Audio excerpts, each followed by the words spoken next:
川普开了一个记者会，战争很快会结束，不是战场打不过啊，是油价他没办法忍受，他现在一切靠谁啊？靠普丁啊。他要普丁去跟伊朗去帮他打交道，我认为已经在求和了。说这波湾很风光，其实他们抱着汽油桶睡觉，汽油桶随时爆炸，他们什么都没了。他们不敢站在美国这一边，而且我觉得他们在背后是不然在美国拉美国的一个力量。伊朗只是威吓他、恐吓他。不会真正动手，真正动手就是已经是同归于尽的那个阶段。中东的战火现在升级，因为呢，我们来看到伊朗的方面，新领袖现在要开始展开正式的复仇战了。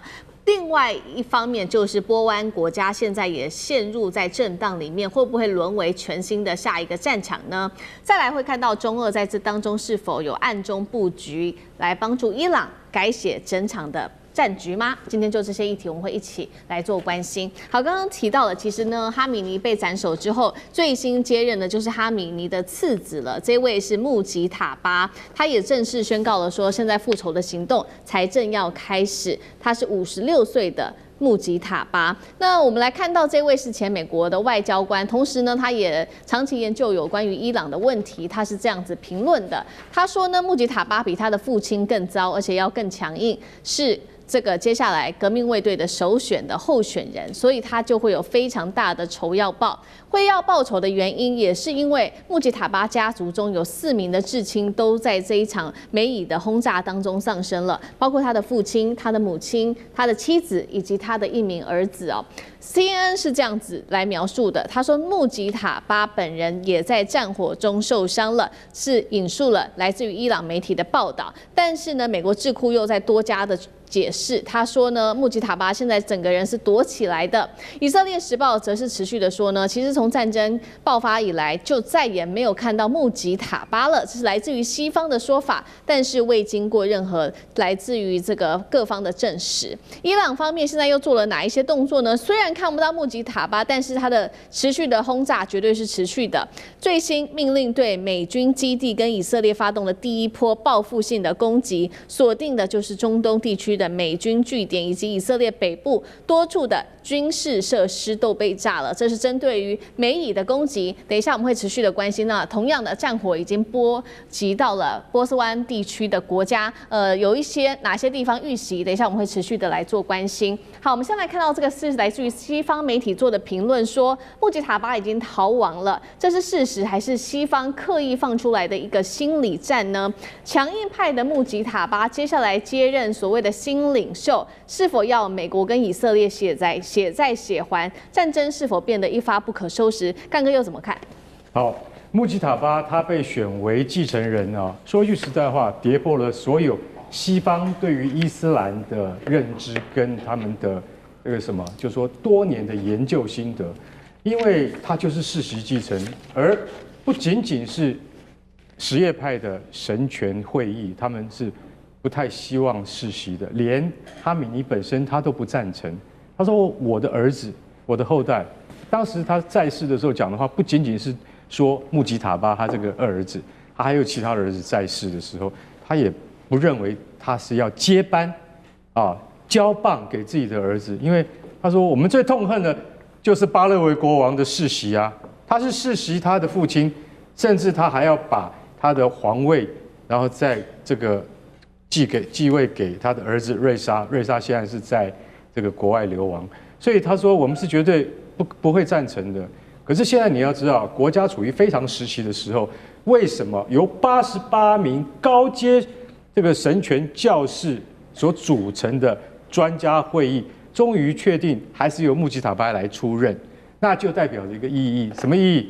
在国家这么动荡危急之际，我们需要有一位具有领导分量的人出来。因为其实坦白讲一句，以穆吉塔巴他今年才56岁，太年轻了。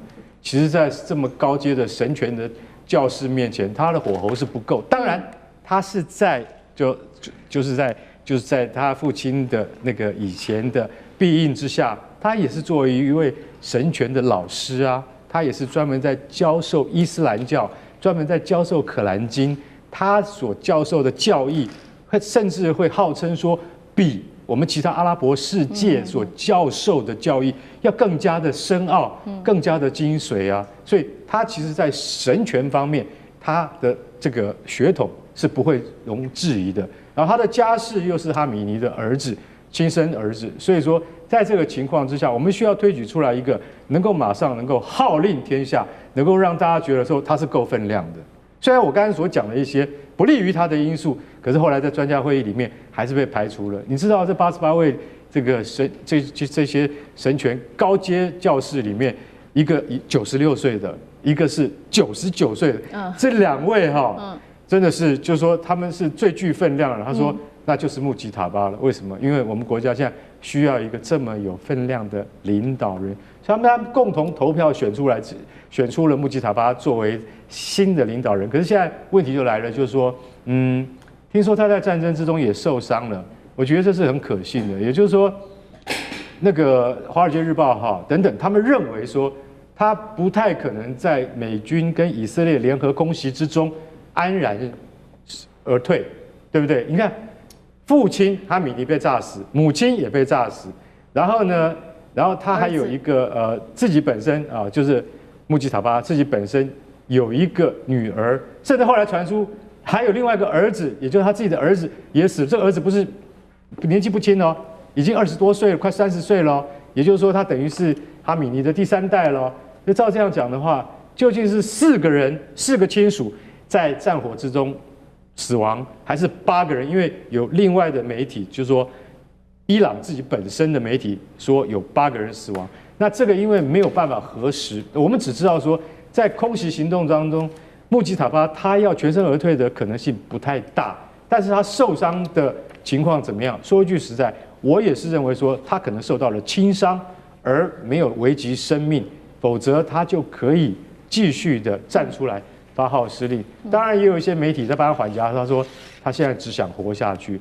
我认为穆吉塔巴本身他虽然是比较年轻的领袖，可是他如果仍然受到原来的伊斯兰的原教义派的熏陶的话，他是不是会对美国跟以色列采取一样强硬的路线？但是强硬的本钱在什么地方？我觉得新一代的领导人他会去估量，应该不会想象的像这个报道中说的那么的铁板一块。不过我是觉得他要赶快确定，赶快决定他要怎么样现身。不然伊朗会遭受到更大的袭击，然后它也会对海湾周边的国家产生更大的危害。如果连沙烏地阿拉伯说你再打我，我就会反击了。如果沙烏地阿拉伯也被卷入的话，那这件事情就更加复杂。我希望那个穆吉塔巴赶快出来讲出一些有力的话，可以安定一下整个周边的局势。好，对，目前为止，穆吉塔巴的人，其实在这一场美以战争发生之后，就再也没有人看到他了，所以才会有一些外界的评论也说，这是不是西方的媒体在做的一些心战？就是说，其实穆吉塔巴本人到底有没有受伤，跟他现在是不是在逃亡等等，是不是西方的媒体在做心战？这个都还要进一步再做了解。但是呢，现在看到整体的这个战场已经不是止于美以之间的攻击了，现在已经波及到整个波湾国家去了。当时在7号的这一天的时候，伊朗的总统裴泽斯基安他才在7日说了，伊朗不会攻击波湾国家，并且对之前的行动攻击都表示歉意。但是5个小时之后，伊斯兰革命卫队就立刻打脸总统说的这些话是错误的讯息，伊朗方面会持续的轰炸，并且我们会正式的开启圣战。那确实就可以看到9号这一天，在波湾国家被通报了有很多地方遇袭。好，我们来看到这当中包括有这个无人机飞到了沙烏地下巴油田被拦截，然后波斯湾的石油设施也被轰炸，巴林的海水淡化厂遭到攻击。这个海水淡化厂其实提供数百万人供水的，所以是非常重要的。再来就是沙烏地的住宅遭到军事物体给击中，还有人死亡。巴林夜间遭到无人机攻击，32人受伤。再来就是阿联酋了，工业区爆炸，卡达的首都也有多起爆炸，美国驻在利雅得的大使馆遭无人机攻击，还有科威特的高楼都冒烟。以媒也在这边做了披露，说阿拉伯联合大公国已经针对伊朗展开了回击发动的是首次的报复攻击，目标是他们的海水淡化厂。现在看起来，难道伊朗已经正式的对波湾国家开战了吗？那这些国家又会不会反击？大使又怎么看？第一个我认为不会开战啊。第二个呢，波湾更不敢反击。因为这个虽然说以色列总统伊朗的总统有这样说，革命卫队反驳啊。我想就是说，革命卫队的想法就是说，你不能说绝对你不会打，如果误击也不要道歉，就是这样。那打不打呢？除非绝对必要的时候才会打，要不然是不会打的。因为什么？他目标不是这些国家。这些国家到目前这些零星的报道啊，我看真真假假了啊。那伊朗的战略非常清楚，就是打在这个波湾国家的美军基地跟设施，就是这样。那其他我认为都是误击。对，为什么呢？因为波湾国家不会站在美国跟以色列这一边的，他们非常的脆弱，他们都是一群超级富豪在主导这个国家。他没有战斗意志的，也没有战力的，对不对？他只是说不要站到美国那边就好了。伊朗打这些国家的就是要警告你们不要站到美国那个地方。所以他一开始他们都讲我不让你用我的基地从这个地方去打伊朗，我都反对，包括沙烏地阿拉伯，我认为到现在也是如此。那他连美国用他的基地去打伊朗他都不允许了，他会自己去打吗？不太可能。为什么他会采取这个立场？因为他太脆弱了。我告诉你，他们这些国家虽然没有什么重点，可是到处都是什么呀？未爆弹。你只要打一个，你打一个飞弹，你打到他的那个储油槽，乒铃乓啷，一切都没有了。他现在储油槽通通是满的，卖不出去，通通是满的。储油设备是一个目标，打起来的话，真的就好，真的就那每一槽油都是他的现金啊。那另外还有什么？就是你的油田。油田被炸的时候，我告诉你，搞不好半年都灭不了。那个大火可是恐怖啊。这些国家是怎么样？看起来平常很风光，我说这波湾很风光，其实他们泡着汽油桶睡觉。汽油桶随时爆炸，他们什么都没了。所以呢，他们不敢站在美国这一边，而且我觉得他们在背后是不然在美国拉美国的一个力量。对，所以伊朗只是威吓他、恐吓他，不会真正动手。真正动手就是已经要什么？就是说已经是同归于尽的那个阶段。现在伊朗还不需要，不需要同归于尽。那所以现在美国事实上在打伊朗的所有的军力都是从2个地方出来的，一个是美国自己的什么？美国自己的航母战斗群在发动攻击，另外就是以色列去发动攻击。最近川普也讲了好多次。B1、B2 都出来了。B1、B2 通常都是从哪里？都是从美国本土出来。这个飞机可以飞1万多公里的。那再加个空中加油，对不对？它够了，它也不需要海外基地。为什么美国会有这种轰炸机呢？它就是要说我没有海外基地，我也打得到你。像今天这 B1、B2 就发生功能了，我也不要海外基地，我从我的 Colorado 这个空军基地飞起来以后，了不起中间。空中加油，我一趟就回来了。炸弹就炸得你叫你受不了。所以美国现在是怎么讲呢？他也不需要，他也知道你们这些中东国家。可是现在最大的问题呢，川普昨天开了一个记者会，只有一个讯息：战争很快会结束，不是战场打不过是油价他没办法忍受。油价已经冲到114了，拼命下，最高140下来了。那他一讲了以后，油价就下来了。他说今天晚上10点半他还要再讲一次，下午5点半嘛，还要在 Florida 还有一个记者会，那就是因为美国跟我东部时间跟我们倒反嘛，我明天早上就会知道他要讲什么。我跟你讲，一句话，川普打不下去了。那他的女婿跟他的这个魏科夫，哇，他的大将要去跟内塔尼亚胡，为什么内塔尼亚胡犯了一个机会，他们要去跟他算账。讲好了不要打伊朗的石油设施，你去炸他的储油厂是什么意思？你要把我美国拖下去吗？对不对？去警告以色列，你打还是要照我的利益打。以色列反正搞成就搞得他一打伊朗的这个油设施，伊朗就去打中东的油设施，以色列又不产油，也没有油，他怕什么？他把世界搞乱。美国不行啊，川普要选举啊。美国不要把全世界都去怪他，你把他搞成这样，欧洲的这个各国领袖已经在跟川普打电话，赶快停一下吧，不要再这样搞了，对不对？你搞得我们大家经济崩溃。所以川普昨天记者会说，我跟普丁已经通过电话。然后呢，在前一次记者会，记者问他说，是他那个他现在能够点名都是他的朋友。结果那个记者问他说，听说俄罗斯已经提供这种卫星情报给伊朗在跟美国对抗。川普当场翻脸，他说：“我觉得你过去是我的朋友，你过去很聪明，你今天问这个问题简直是愚蠢之至，怎么会在这个时候问这个问题呢？”所以他最怕，他现在一切靠谁啊？他靠普丁啊，他要普丁去跟伊朗去帮他打交道了。现在已经在我认为已经在求和了啦。好，这个是美国方面这个川普的态度，川普想停战，但是接下来也要看伊朗愿不愿意停战，还有以色列愿不愿意停战。那同样时刻呢，我们就看到这场战争持续的进行当中的时候，中俄是否也加入了在这一场战争的角力当中呢？我们先来看到中国大陆的部分解放军海军的瞭望1号传出现在部署在阿曼湾国际水域来监督美以伊的冲突。那这艘船呢，又被叫做海上天眼，排水量带观众朋友稍微看一下，3万吨，能够在6000公里范围内追踪飞弹、卫星跟军事的活动。那目前就是如刚刚说的，部署在阿曼湾。那另外一方面呢，我们看到普丁也是力挺伊朗的新政权到底，说是伊朗最坚实的盟友。外媒也披露了俄罗斯方面持续的提供情报，有关于美军在中东的情报给伊朗。那这当中包括了军舰跟军机等等。上志哥怎么看？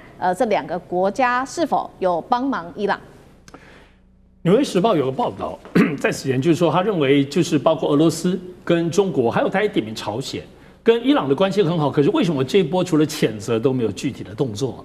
但是真的没有嘛？其实就像刚刚里面大使所提到的，这次引起大家的关注就是伊朗怎么打那么准啊？你说在过去的12日战争当中，伊朗就是五萨萨，但是这一次只要一打完，特别是其他波湾国家的美军基地，打完不久马上公布卫星照片。那这些卫星照片你搞不清楚伊朗的，但伊朗当然有他们自己的所谓的间谍卫星在，可强到这个地步吗？我们知道这些卫星现在不只是事后拍照啊，它也可能在这种体系化作战里头指点去做精准的打击。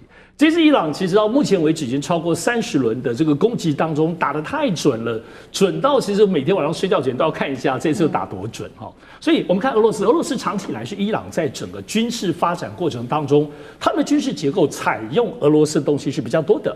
可你说中国呢？大家一般不太讨论在这一次里头中国的角色，但我们来盘点一下。首先，中国从义乌开到德黑兰的中伊铁路，在去年2025年的5月正式开通。到目前为止没有听到中伊铁路被炸掉，也就是每天其实中国到伊朗的德黑兰的源源不绝透过铁路运输，可是在运了些什么我们也搞不清楚。对，这个是很通畅，我认为是很重要。除此之外，在2021年的时候，中国跟伊朗他们签订了一个长达4000亿美金的25年的这个战略合作。那外欧美当中好像每年并没有真正交易些什么，可是你知道吗？伊朗没公布啊，中国也没公布，你哪知道人家真的做些什么？以及最近也有人认为，除了俄罗斯的卫星之外，是不是包括中国大陆的民用，尤其是吉林1号的农业卫星？最近大家讨论很多，因为目前来讲，它的高精度的东西可能不是俄罗斯的卫星能够提供的。吉林卫星它现在虽然才有100多颗，可是它每天在全世界地球任何一个地方，它可以拍35次到40次，所以而且它民用商业都可以买卖。所以中国到底对伊朗有什么样？可能不是在战事上给你武器、给你无人机、给你弹药，但是这些恰好就是伊朗非常需要，而且它这次看起来打美国打得这么漂亮，打得这么精准，这些听起来好像刚好得是最大的关键。所以我们最后来看一下，其实简单讲，首先伊朗这一次打破了我们对于以色列跟美军的这种单向情报霸权，伊朗也很厉害啊，没有输。第二个，重塑了这个战争的打法，比如说打美军基地。过去我们总会思考打美军基地，现在都觉得现在中国大陆打日本、韩国、菲律宾美军基地，好像马上就可以打了，不是吗？所以第三个部分还是包括相互感染的影响，包括现在普京现在在炸基辅的部分也越来越狠。以前不会碰，包括泽伦斯基的这个办公室，现在全部在打了。所以这种东西，其实在很多东西不只是谁帮谁，战争始终改变格局，斩首行动让全世界，包括中国跟俄罗斯也理解斩首行动。那么威吓本土美国本土力量，像朝鲜也有核武。果然美国就不敢轻易动你，因为从过去包括伊朗没有做，我认为这些都是在中国、俄罗斯跟伊朗之间的交互影响。好，观众朋友，赶快来关心，现在中东啊战云密布，赶快来关心到的是在伊朗的反击之下，命中了以色列的国防部之外，还有它的高超音速导弹吗？突破了萨德系统，这是来自于媒体的最新报道。另外，今天也会关心到的，包括它的卡达尔380导弹重击美国的驱逐舰。今天就这些议题，我们一起的来做关心。中东的这一场战事，现在打的其实已经不只是一场军事冲突了，是一个导弹战、资讯战跟长期的消耗战。最新统计，我们带观众朋友稍微来看到，现在伊朗的死亡人数已经破了1000人，达到了1045人。以色列则是在经济部分损失非常的大。1周损失金额达到了29亿美元。奇怪的是，现在不管是哪一方，都说自己大获全胜。来看到各方都说自己有各种的战机。先来看到伊朗怎么说自己的战机。他说呢，成功打击到的目标包括他用他的高超音速导弹跟他的哈迪德110高速的无人机突破了美军的萨德系统，也打到了以色列的国防部大楼跟国际机场。他还说他用卡德尔380导弹击中了印度洋的美军驱逐舰，包括这当中驱逐舰和它的油轮甲板因此都起火了。卫星影像还显示，美军的关键系统卡达扑鹿爪的预警雷达受到损伤吗？再来就是80舰队，80美军的第5舰队了，在总部的附近2套卫星通信终端设备被摧毁，还说摧毁了第2套的萨德系统，雷达也把它击中了。再来看到美国国防部又怎么说自己的战果？美军他说他用雷达鱼雷来击沉了伊朗的这个战舰，创了2次世界大战之后首次的纪录。美国也称自己击沉了20艘来自于伊朗的船舰，并且摧毁了伊朗的海军。我们来看到，包括了国防部长也说，美国1周内将会取得完整的制空权。他还说，现在伊朗的战力正在快速的下降当中，攻击能力下降，包括它的飞弹发射量下降了86%，无人机攻击更是下降了73%。在这场战役当中，我们今天也会特别来关心到伊朗首次亮相的在战场上面的新武器2款，特别来看到。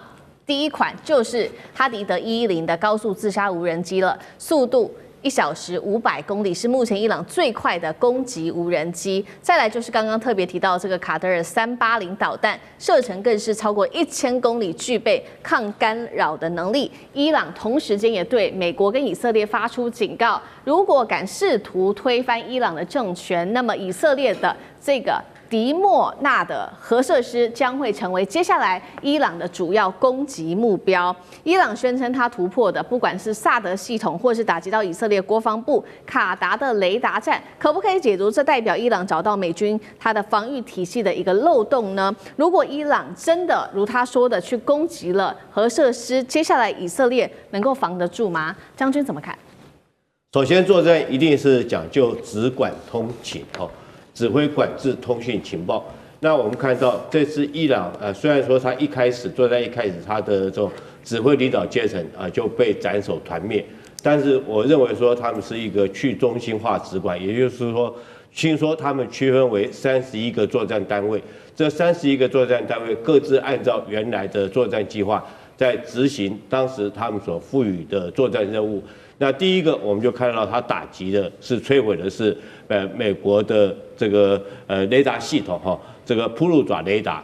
那扑鹿爪就是一个情报系统，当你没有办法掌握到空中的情报，那当然伊朗之后后续的导弹，它要打什么地方，你就追踪不到，你就很难去拦截所以它第一个目标，看它很有步骤。第一个，先将扑鹿爪雷达摧毁。扑鹿爪雷达价值11亿美金可以侦收的距离到5000公里。大概整个伊朗的国境都是在它的侦查的范围。第二个，他就打掉他的80的这个美军第5舰队指挥所就是刚刚讲的是情报。第二个是打掉他的指挥体系。当你的指挥体系被打掉以后，你的指挥系统就混乱了嘛。紧接着下来，我们看到他打击的就是他的这所谓的萨德系统。什么叫做萨德系统？它对美军防御有多重要？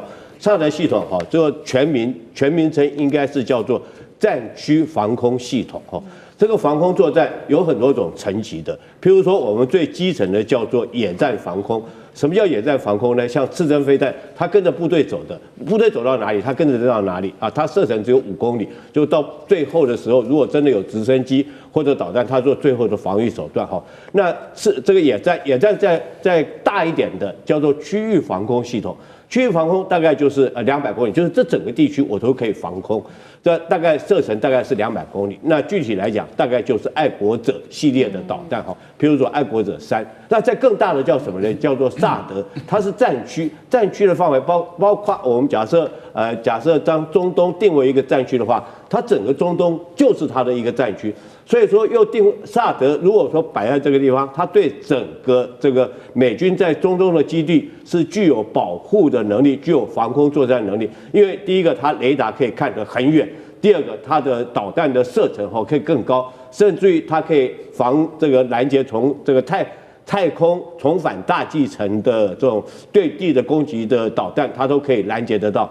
所以它的防御能力是很强的。那第三个，我们看到伊朗第三个就是摧毁你这个设施嘛。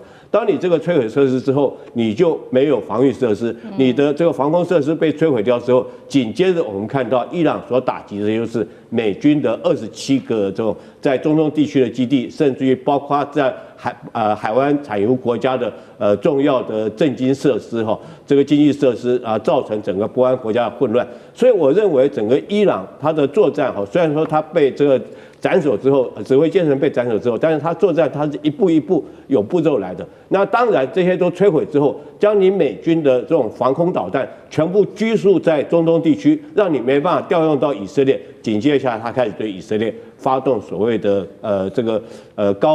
高射速以及高射程的这种超高音速导弹的攻击我们看到以色列来讲，包括它的参谋本部的大楼，还有它的国防部都遭受到导弹攻击。当然，现在这个伊朗放话要攻击它的核设施，我觉得这个可能性非常大。但是我们可以区分2个层次来讨论。第一个是要不要打我觉得他当然是要打。第二个是打得到打不到，打得到打不到，那是第二个问题了。但是他把这个当作他的一个目标是必然的。我们看俄乌战争的时候，这乌克兰到最后，他虽然说没有核子武器但是他也去发动库斯克尔之役，目的就是要打到库斯克核电站嘛，那威胁到你俄罗斯境内的核设施，把它当作一个核弹来使用。那俄罗斯刚开始也是抢占扎波罗热核电厂。所以说，核子武器是一个战略型的一个这个重要的一个武器的资源，重要的作战资源。所以我认为，这个伊朗要去攻击以色列的核设施，可能性是非常高的。但是关键就是说，他有没有能力打得到，那是第二个层次问题。我相信伊朗会尽全力来保护他的核设施，不遭受到攻击。如果遭受到攻击的话，大概整个伊朗整个国土那么狭小，可能就灭国了。好，我们可以看到，现在伊朗打的是非常有节奏性的一个攻击来打击美国之外，也打击以色列。那同样的问题，我们也请教委员又怎么看？现在其实各说各话，大家都说自己的战果非常的多，非常的好。那委员怎么看现在目前的战况？怎么可能有人在打仗中间说我的战果很差？一定说我的很好，对方很差。这是正常的一个宣传。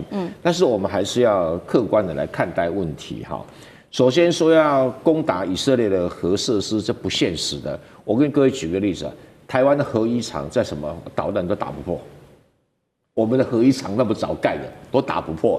如果你没有核子武器，你怎么有办法打破这个核设施？不可能啦，绝不可能那因为核设施的设计很特殊真的很特殊然后有人讲说那不是福岛都爆了吗？福岛其实不是核锅炉爆了，是它的那污水系统出了问题这2只我们要分开来看。所以如果伊朗没有核弹，都要攻打这以色列核设施不现实。同样的，如果以色列真的有核弹的话，伊朗有1座核电厂，2座正在盖的核电厂就结束了所以说伊朗这个生意可能不太划算。以色列只有1座它有3座都在德黑兰附近这可能会很惨所以有时候在做这种战略设计的时候，有时候人要算一下比如说有人说那个伊朗可以打沙特啦、卡达啦的油田等等，这不失为一招。但问题他的自己的油田在对面所以这个到底划不划算这个要理性计算哈。有人讲说，我不管了，我一定要跟你同归于尽。同归于尽，你的孩子吃什么饭，对不对啊？这是一个现代，而且革命卫队都非常有钱，有钱的人怕死啊，对哈。以前革命卫队会圣战，现在革命卫队不会圣战，因为家里很有钱，都住在德黑兰的北部的豪宅区，所以情况有点改变哈。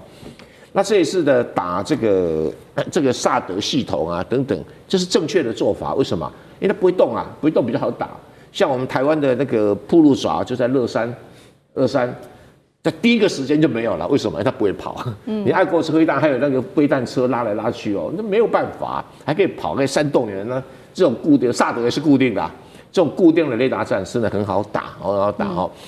那个 ANSGSC 我跟各位说了，美军只要前面2个 AN 就是 Army and Navy， 就是陆军跟海军用的，所以一定会写个 AN 2个字。再来 GSC 好 ，G 呢就是所谓的一般哈，就是所谓的 ground， 就是 ground 地面的意思，一般地面使用的。然后 S 叫 Special Purpose Communication。就是通信用的编号，那这款编号也是固定的，也很容易打，就是在屋顶上固定很容易打哈。那这个萨德系统的体积很庞大哈。那萨德系统 AN 也是 Navy， 也是 Army and Navy。那 T 是什么 ？T 是那个 transportable， 哦，就是可以这个运送的，也就是为什么韩国的萨德系统听说要搬到中东来，哦 ，transportable， 它不像铺路爪是完全固定的。然后 P 叫 pulse， 就是脉冲 ，Y 就是雷达的意思，啊，脉冲雷达哈。那这个被击中，这很正常，我觉得很正常啊，因为听说，东方某大国有卫星照片给他们，所以很容易打，所以这没有意外。但他打船就有一点的困难哈，比如说，现在用卡德尔380哈去打这个美军，卡德尔380就是中国大陆的鹰击83。你把那个83倒过来就380，和鹰击83打的哈。那这款导弹其实是不错啊，而且它卡达380是加强版的啊，加强版的，所以击中了美军的驱逐舰。问题是击中美军的驱逐舰有没有沉没？似乎是没有，不容易，不容易嘛哈，不容易哈，对。然后因为你要让那个什么战舰沉没，除非你用那个什么。用潜水艇来打，所以美国用潜水艇就很容易把伊朗的战舰给击沉，它道理也就在这里哈。那所以说有20艘船舰，美国你这么大打20艘，那个伊朗那个比较落伍的船舰没什么了不得啊。你说哎呦我成绩很好，不以你的实力这样子也不怎么样啦。我们主观来讲是这样子哈。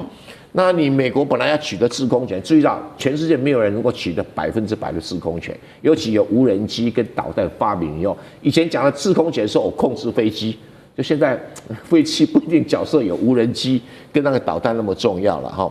那所以没有错了，伊朗的发射导弹量下降，那下降有个原因不是它导弹量数目减少，而是它的发射平台被打趴了，因为你不能把那个导弹拉到马路上去点个火，像放鞭炮一样啊。它的发射系统是要有雷达指挥系统等等的追踪系统。那个它有听说有2000颗导弹，可是问题上的发射车才200座啊，200座已经被摧毁了大半，所以它即使有导弹，你也没办法发射。它不像中国大陆说在地下有5000公里长那么大，所以有能力有限。所以如果这样来讲的话，美国当然可以说它赢了因为它把它打趴了。那伊朗也可以说他赢了，因为他没有被打趴，真的。好，所以这场战争消耗战还在持续的，美伊的战争还在持续的进行当中。那其实外媒现在最近几天也在持续的报道说，那中国大陆呢？中国大陆的角色在哪里？会不会在这场战争当中扮演比较重要的一个角色？那其实最新消息大陆的外长王毅已经出来说了，他说这个战争不符合任何一方的利益那么接下来会透过外交来化解争端，也会。中国大陆的部分派中东的问题特使到地区去斡旋。好，除了在外交上，现在王毅已经表态之外，五角大厦在去年也特别提出了警告，说中国企业长期向伊朗提供包括了有导弹的零组件、无人机技术跟电子设备，甚至还有消息说呢，这个王毅在1号的时候跟俄罗斯的外长通过电话了，在当中特别提到，中国会确保伊朗的无人机供应链可以不中断。换句话说，这是为什么今天伊朗可以持续的做强烈的反击的原因吗？好，另外一个重要的数据就是现在看到了，在伊朗它的这个武器方面，好像还有源源不绝的武器吗？现在推估有8万到10万架的这个沙赫德无人机，每月产量还可以到最多500架。美国则是出现警讯，白宫目前正在追加的是500亿美元，要补充它的弹药库，并且紧急要求军火商赶快持续加速生产。中国大陆为什么在这个时候外媒说，没有出手帮忙，原因到底是什么？那伊朗现在可以不断的反击，跟中国大陆的资源有关系吗？赖老师又怎么看？是这样的哈，因为中国大陆的到目前为止的政策是不介入区域间的军事冲突，啊，这是到目前为止的政策。以后会不会改不一定，但是他在过去的历史中只有一次介入周边国家的军事冲突，那就是朝鲜战争。可是朝鲜战争又跟后来的战争不太一样，是因为当时的麦克阿瑟是朝鲜战争的主帅啊，他是主张要越过江打进中国的东北，而且要推翻这个中国共产党的政权啊。所以才会有这个所谓的让蒋介石出场，对，因为打得不顺嘛，打得不顺以后，他那个时候也有要蒋介石用国民党的军队，其实我们那个时候也损失蛮惨重的。为什么？因为他当时要蒋介石在这个滇缅地区打一个口，所以我们才会有滇缅军的反攻作战。那个时候我们的李将军率领的滇缅军打进云南，到的腾冲，后来不知又退回去，损失很大。那一股战力对我们国军来说的话，当时的损失是很惨重的。另外一股就是原来要想从这个浙江、福建这个地方要登陆，也没有成功嘛，所以也是死得很惨啊。所以当时美国确实要求蒋介石要准备要反攻，然后也给足够的这个武器弹药等等的。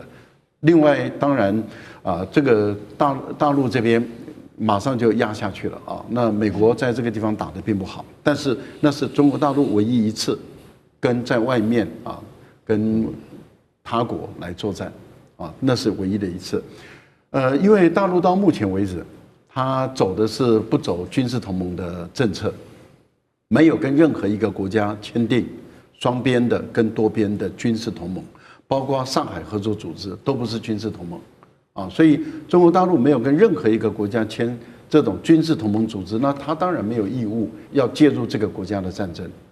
可是美国指控中国大陆说有把这个军民两用的物资给伊朗，这站不住脚的，因为中国大陆只遵守联合国安理会的规定，安理会有制裁他就制裁，但是安理会如果没有通过制裁的话，你单方面对伊朗的制裁，大陆不买单，那是你家的事。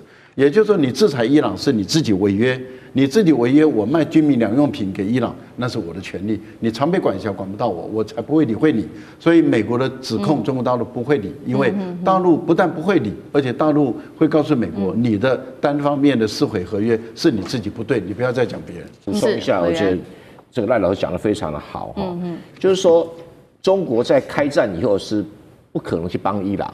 万一伊朗去打到209，去打到土耳其，中国就立场上很尴尬了，对不对？是。所以，但是在战前更早的时间里面，的确有帮忙。除了刚才讲的卡德尔的技术，就是鹰击83，然后哈迪德110其实就是巴基斯坦的短程导弹改装成无人机两个名字一样，都叫哈迪德110，名字一样，但是在巴基斯坦叫短程导弹，然后在伊朗它叫做高速无人机，其实就是短程导弹。那你说巴基斯坦的技术从哪里来？中国巴基斯坦有这个技术，一定有人给他。那巴基斯坦要给伊朗，这个一定是什么？一定是后面人同意的嘛，所以中国有没有帮伊朗？道义上、实质上当然有，但是实在战争发生以前很久的事然后战争发生的时候，中国如赖老师讲的，真的不方便，所以有人讲说中国不够道义，中美有没有帮伊朗？有道义到了，那你说真的开战了以后，你要帮，那万一沙特被打到，中国不是不好意思，就不方便了嘛。对，好，谢谢委员的补充。那接下来这一场战争又会怎么继续的进行下去呢？那杨老师又怎么看？现在有一个说法嘛，美国说伊朗的无人机它现在已经攻击率下降，你怎么看？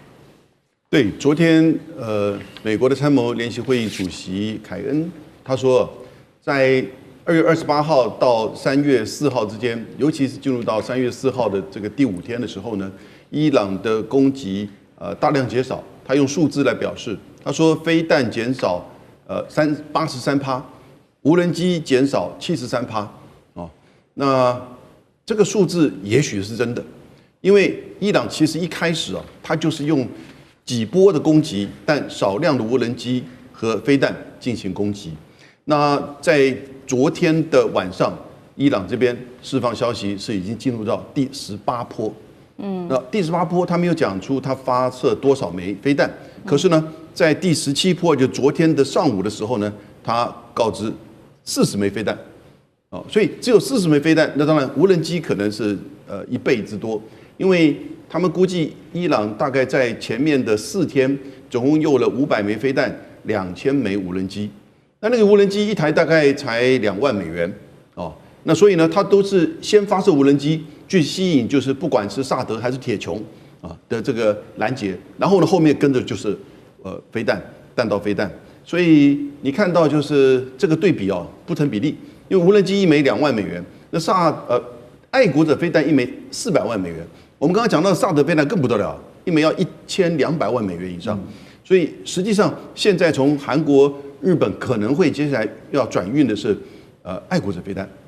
爱国者飞弹，因为在去年6月份的时候，12日战争，韩国内部有美军基地8个爱国者飞弹营，有3个被调往中东地区，在6月份的时候，10月份才调回去。现在看起来我觉得在日本的新闻我也看到，他们似乎在美军基地当中再重新整编相关的这个飞弹的攻击，所以现在搞到后来大家都比库存不过这个库存各说各的了哈。美国说它这个库存没有问题。那但是呢，我们看到，去年的6月的时候，以色列的库存出问题了，所以后来川普才决定攻打伊朗的核设施。那伊朗的库存是多少呢？这个只有伊朗自己知道了哈。有人说什么几万枚，有人说几千枚，这个真的不知道。那所谓的飞弹地下城是存在，我相信，因为看过这个相关的影片。但是呢，我们看到前面这18波的攻击。来得到一定的成效，其实美国是很伤脑筋的。如果持续这个下去的话，就应验英国首相那句话：胜利不可能从空中获得，因为对方也会反击。再补充一个，1个小时之前，伊朗的官方媒体也宣布，在来自于以色列的无人机也被伊朗的反飞弹给打下来，所以制空权你还要一段时间。接下来我们要来关心到的是哈米尼真的吗？是海山市的殉道引爆了圣战吗？今天会特别来关心到是美以1的战火，现在似乎已经演变成了宗教末日战吗？3大信仰在这个时候对撞，中东会不会全面失控？今天会一起来做关心。本来觉得这个美以战争是地缘政治的一个战争，但是现在会不会引爆的是宗教战争，演变成包括了有基督教、犹太教跟什叶派伊斯兰教的这一场宗教战争呢？为什么会讨论这个话题？就是因为《经济学人》他这边做了一个最新披露，他说，已故的最高领袖哈米尼呢，他在开战前曾经多次拒绝转移到地下掩体去做避难。那在这个演讲，甚至在演讲当中，他还刻意引用，当时哈米尼刻意引用了有一个什叶派的历史中最悲壮的一幕，就是当时呢什叶派第3任，同时也是穆罕默德的外孙，他叫做伊玛目海山，曾经在一场战役当中，这个是卡尔巴拉战役当中，遭到逊尼派的雅兹德大军包围之后就殉道了。那么哈米尼特别提到的是说，他像我这样子的人呢，我是绝对不可能会跟雅兹德这样的人来做效忠的。所以从当时的意思来看，是不是他已经准备好会做殉道，也就是他这一次是故意要在美以的攻击当中殉道吗？这是来自于《经济学人》提出来的一个观点。那也因此，现在有许多的什叶派的这个神职人员也宣告，他们接下来要帮哈米尼报复，所以他们要来正式的发动圣战。好，《经济学人》他这个报道这个样的观点的分析，真实性到底有多高？殉道对于什叶派的意义，赖老师又怎么看？我觉得目前的判断是越来越趋向于说，哈梅内伊应该是选择殉道的一个方式至少如果以色列跟美国不敢直接的第一时间，那么对他做斩首行动的话，他也证明了他的勇气跟勇敢那这个对于凝聚革命卫队凝聚民兵，还有伊朗的人民是有相当大的助力的。也就是说，他很勇敢，他敢跟美国跟以色列的对抗。因为当中国大陆紧急撤侨的时候啊，其实这个讯号就很明白了。我们一般来讲，在观察国际间的撤侨的时候，其实美国跟大陆是我们最高的2个指标。也就是我们一般来讲，我们更会看重的是中国大陆的撤侨。大陆的基本上的政治情报工作基本上是蛮准确的，所以他们的撤侨的时间点都是比一般的国家来得准。因为有些国家动不动就撤侨，然后最后这个没有事，那被撤的人他可能当天的行程或者多少都会有一些损失。但是你如果不撤侨，不宣布撤侨，情报失灵，像日本，你看现在日本还有200多人困在那边。我们台湾也很多人被困在中东地区，目前都还跑不出来啊。所以你可以了解到，就是说有些的地方是反应很慢，但有些人是反应过度。可是最准确的，一般来讲，大家会估计的是美国跟中国，特别会看的是中国大陆。所以当大陆一旦宣布撤侨的时候，你想，当他的大使馆、领事馆宣布撤侨，那你觉得伊朗不会觉得马上启动最高的安全等级吗？当然有可能嘛。可是为什么哈梅内伊本身还是不愿意进入这种帮他们设计好的各种安全处所？没有，这代表说他一方面，如果说他们美以没有对他实施斩首行动，他展现出他巨大的勇气。第二个，如果对他实施斩首行动，那他的这些高层都殉道了，殉道就会把伊朗跟海外的这些什叶派的人的凝聚力就拉到最高，而且也有可能会实施海外游击战。美国把它称之为恐怖主义战争，但是它是一种海外的为宗教而打的游击战，这就不能排除，这个就才有动力，这个动力是很巨大的，能量是很大的。所以我个人觉得，经济学人的评断基本上来讲是站得住脚的。好，所以在哈米尼他身亡之后，现在是不是掀起在海外的所谓的游击战，也就是圣战？现在浪潮会不会在全球多国兴起？那接下来对美国的威胁，厉将军又怎么看？我觉得哈梅内伊他这个殉道的可能性是非常高的。第一个，以他的个人的价值来看的话，他已经80几岁了嘛，而且身患癌症如果说不管之后来讲的话，老死或者是病死，那他一生大概就是默默无名了哈。可是如果这一次他可以用殉道的方式激起整个什叶派对美国的对抗来讲的话，他的名声可能会留下去。所以我觉得他可能有这种宗教的心态来做殉道。那我将哈梅内伊这次的举动称之为一个最大的恐怖的这种炸弹自杀客他利用自己自杀，然后引爆了全世界所有什叶派的圣战。那目前来讲，果然没错什叶派最高的宗教领袖叫摄伊子这个拉瑟子色拉子他99岁，他现在已经下达了所有的圣战追击令。那他将这一次之后第一个，他将定位，他将美国跟以色列这次对伊朗的攻击定位为这个对伊斯兰这个穆斯林的一个攻击的行动是一个已经定位成一个宗教战争，那就非常可怕。所有战争里面最怕的，如果说只是因为经济因素或者是地理的因素、资源争夺因素，或许还好解决。但最怕的就是2种战争，第一种是民族战争，第二个是宗教战争，那永远没完没了。除了中国之外，中国大概不打宗教战争，但是我们很难去感受到，就是西方世界或者是说犹太教、基督教或者是回教，他们那种宗教战争的狂热是很难感受到。第二个，他这种殉道之后，他会号召所有什叶派的这种这个激进分子愿意为这个之后的圣战来投入这场战斗。当然，对这个哈梅内伊这次殉道来讲，也等于是一次下了一个动员令，所有的这个什叶派的这种年轻人呢，他之后来讲，等于接到动员令，他就开始投入战斗。所以我觉得对美国跟以色列来讲，以后来讲可能是这个很难有这个安稳的日子过。好，我现在看到的是宗教动员现在已经从伊朗这边发起，但是另外一方面，有没有可能这场战争最后变成一个宗教战争？是今天我们也要特别来做讨论的，就是除了伊朗这边有宗教动员之外，现在来自于美国方面，基督教这边有一些些的声音。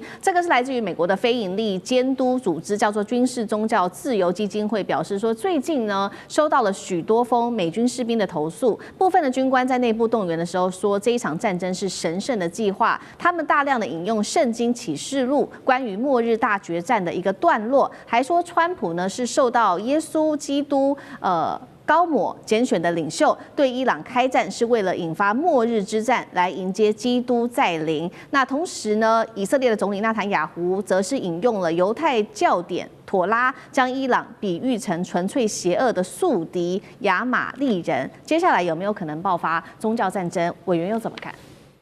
不会啊？为什么？因为不管宗教战争、民族战争或什么其他这个狗皮倒灶的战争，就在决定你有没有物理学上的实力，没有就打不起来。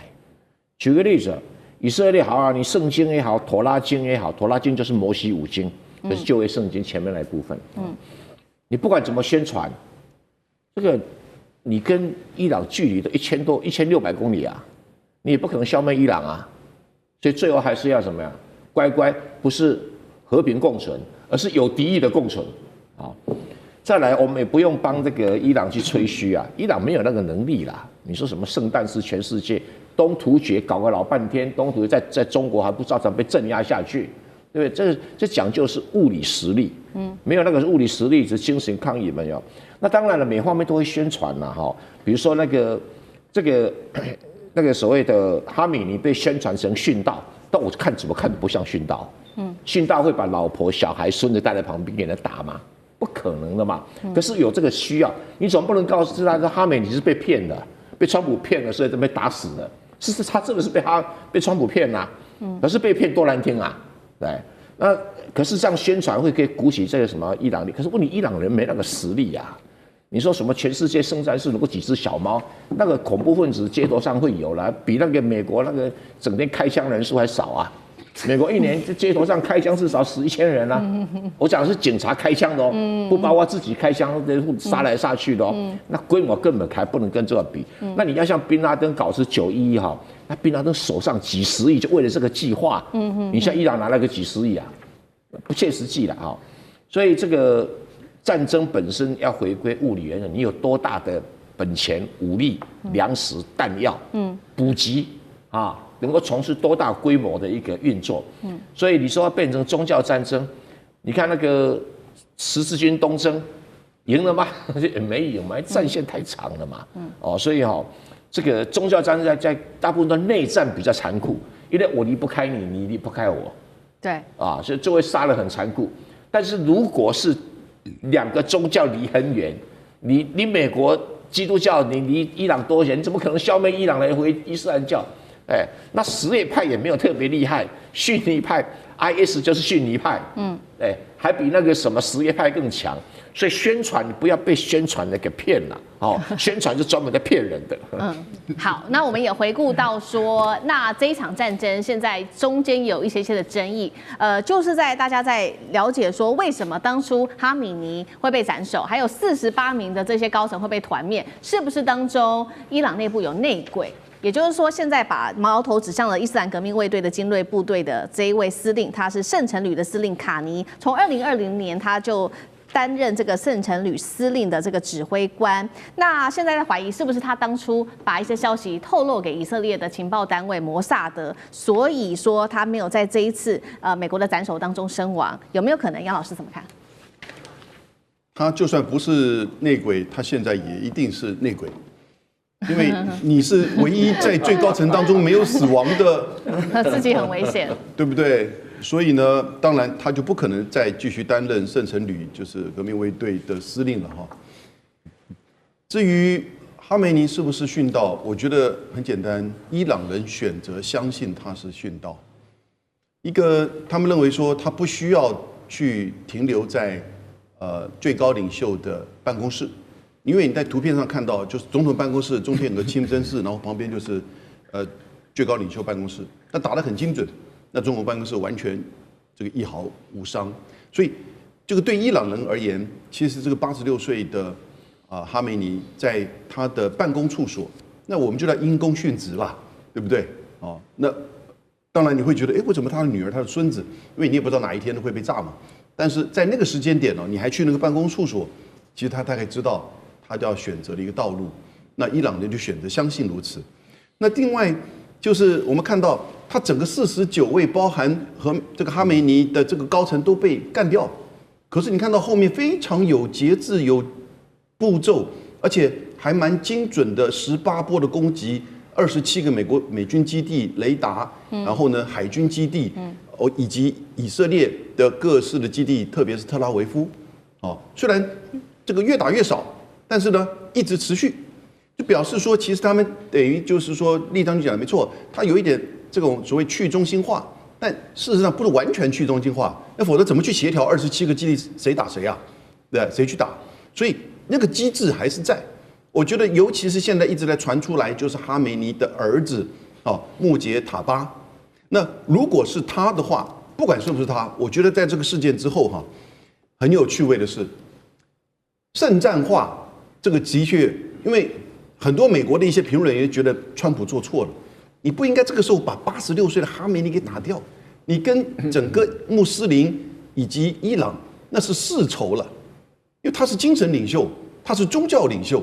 86岁你把他打掉，也打死。但是呢，他的儿子上来，我觉得伊朗的内部现在变得一个很有趣味，神权退后了，军队向前了。因为他的儿子穆杰塔巴是没有什么这个名声嘛，也不是什么法学家，他只不过是跟革命卫队关系好。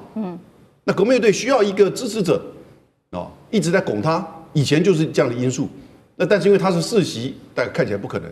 这次事件你成就了他，所以我现在是比较看好他了，加油但是呢，如果他真的坐上了一个最高领袖的话，那这个国家就变成军权主导、神权为民进行圣战，这个对美国是不好的事情。